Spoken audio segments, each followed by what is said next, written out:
It has been the most talked about story over the past 24 hours on our website. The small town of Goodhue is without a police department after the entire police force resigned. This story led to a bigger discussion about police staffing shortages across the state. Gordon Severson looked into the data and found this is an issue that's not just impacting rural towns. Yeah, right now 204 departments across the state are down officers. That's nearly half of the departments here in Minnesota. I spoke with a leader at the Minnesota Law Enforcement and Labor Services, which represents more than 2/3 of the officers in the state. And he says the situation right now is alarming.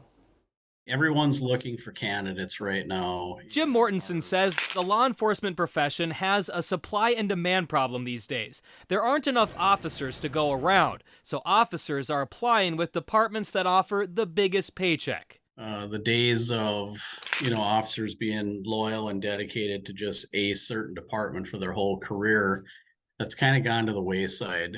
Mortensen says some well-off cities and counties are doing just fine, but many with smaller budgets are really struggling to find officers.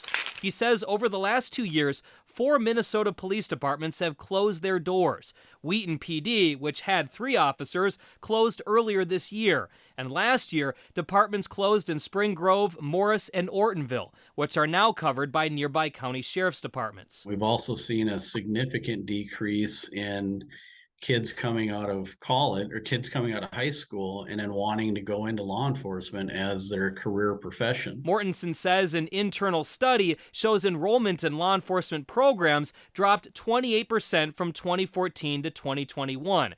And a lot of middle-aged officers are also calling it quits in the middle of their careers. They're looking at it going, I don't need this. I can go and do a different job and make about the same amount of money or more money, and I don't have to put up with all the negative oversight. Statewide, he says Minnesota is down more than 1,000 officers. And if something doesn't change, that number could grow even higher in the coming years. Society can't do without law enforcement. We have to have those folks out there being the protectors.